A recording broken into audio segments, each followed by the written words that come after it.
Por exemplo, agora ele está querendo se alinhar, né, com Theo Hayashi. Sim. Mas a visão dele é assumir o Descende. Ele sempre falou mal do Theo Hayashi.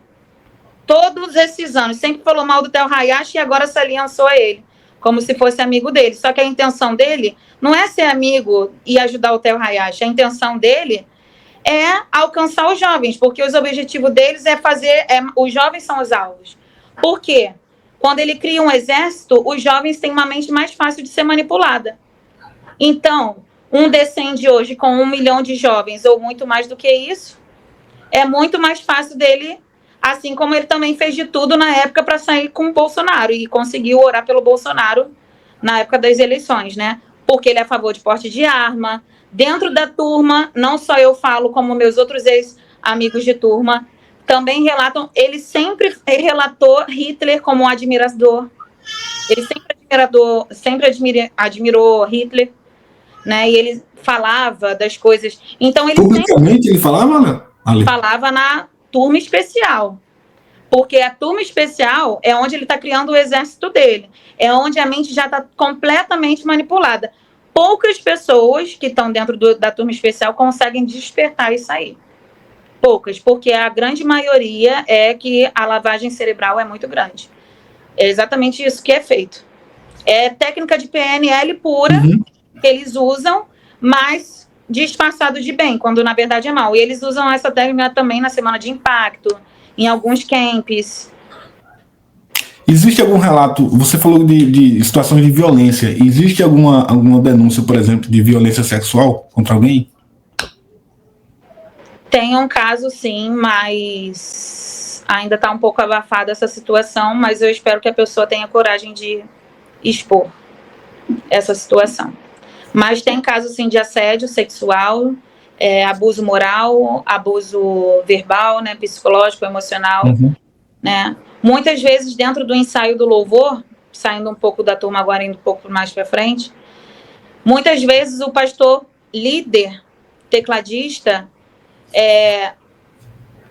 falava coisas muito ruins para mim, me humilhava, e quando eu me posicionava, as poucas vezes, os outros falavam: você está desonrando o pastor.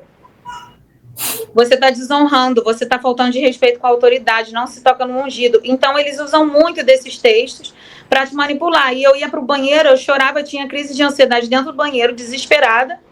E depois eu voltava e pedia perdão a ele. E aceitava os abusos das coisas, das humilhações em público, das humilhações em grupo. Também teve uma situação que, assim que eu comecei o meu relacionamento com o meu ex-namorado, que os pais dele são pastores, nós viajei com a família dele, e foi uma viagem onde tinha outros pastores junto com a gente. Em nenhum momento nós nos tocamos, ou nos beijamos, ou ficamos isolados, nós nos guardamos, ele me respeitou o tempo todo.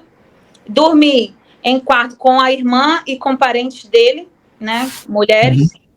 Nenhum momento, mas quando eu voltei e fui para o ensaio, estava toda a equipe de louvor lá. Chegou o pastor presidente com a cúpula dele, que são os pastores, no caso da sede. E ele sentou ao meu lado e ele falou assim: e aí, você transou muito na viagem? O presidente falou isso com você?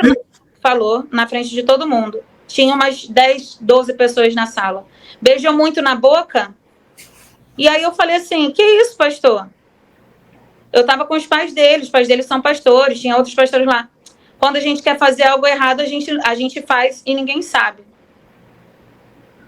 E aquele dia ali eu me senti muito humilhada, muito exposta, mas para mim já era normal ser humilhada por ele. Já era humilhada, já era acostumada a ser exposta na frente das pessoas, né? Enxergava aquilo ali como normal, quando não é normal. Né? E isso era uma das cenas que ocorria, né? Como na conferência de mulheres em 2023, Brilhe, lá esqueci o nome do local que foi feito, mas é um local lá no Shopping Via Parque.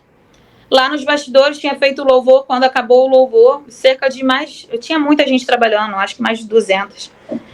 Tinha umas 50 pessoas ao meu redor, em frente à equipe de louvor, e esse mesmo pastor, ele me humilhou na frente de todas essas pessoas, dizendo que a culpa era minha, que o louvor não tinha sido feito direito, que era como se eu também quisesse ser a estrela dali, né? E eu tive muita crise de ansiedade, chorei muito no banheiro, ninguém sabia o que fazer comigo, né? Depois consegui me acalmar, ele me pediu desculpa quando percebeu o grau da situação, mas foi algo muito grave que aconteceu ali. Depois o pastor presidente, o pastor Ricardo, ele veio e conversou comigo, meio assim, tentou aliviar, entenda, ele tá com muita pressão na cabeça e tal, só que eu já tinha sofrido outros abusos assim dele, que ele tem um histórico agressivo, esse pastor, o tecladista, assim como o outro pastor, o guitarrista, também pode tem falar o nome dele, Alex? pastor Rodrigo Oliveira e pastor Diego de Pinho. Sim. Que é os que casaram, pastor Diego de Pinho e a esposa dele foram o que causaram a difamação, que é onde eu vou lutar na justiça contra eles. Sim. Que é onde começou o vazamento, né? Da minha situação de difamação, quando eu saí. Então, acontecia muito isso. Quem faz sala de oração na igreja e está com retorno, ouvia muito, eles, às vezes, chamando a atenção, toca isso direito, não sabe fazer nada direito, tá cantando errado. E quando descia dali, eles humilhavam as pessoas também, sabe? E todo mundo que estava no retorno, seja nas câmeras ou no 3M, que é a equipe de mídia, também ouvia. Todos nós somos esculachados ali pelo Sim. próprio retorno. Às vezes, se a pessoa errasse o slide no 3M, o pastor chamava atenção depois e arrasava com a pessoa. Não sabe passar um slide, que não sei o que, lá na frente do público ele não fazia, mas nos bastidores todo mundo ouvia. Mas todas essas pessoas que eram são humilhadas por ele, são voluntários ou também eram assalariados como você? Assalariados e voluntários. Muitos também são voluntários, pessoas que colocam o nome para servir, que é uma outra questão, porque para servir lá, você tem que pagar, porque você só pode servir depois que você faz o curso de maturidade, que custa R$120, fora a taxa, outras coisas. Mas é basicamente isso, eles pagam e só depois desse curso você pode começar a servir. Assim como você só pode jogar o futebol com a equipe da igreja ou fazer parte da equipe de bicicleta, essas coisas, se você tiver o curso ou tiver presente na rede das células ou presente nos serviços, nas coisas que acontecem dentro da igreja. Caramba, cara. Tudo então envolve dinheiro. Tudo envolve dinheiro. E disfarçado. A turma especial é como se fosse para desviar o foco, né? Uhum. É para como se fosse, mas na verdade eles estão criando um exército para protegê-los, para proteger o líder, os líderes. A redundância, só para me entender, a turma especial nesse caso é todas as pessoas que fazem parte da escola, não é isso? Sim. Aí depois da turma especial tem o curso de maturidade que é disponível para todos os membros da igreja. É uma outra coisa.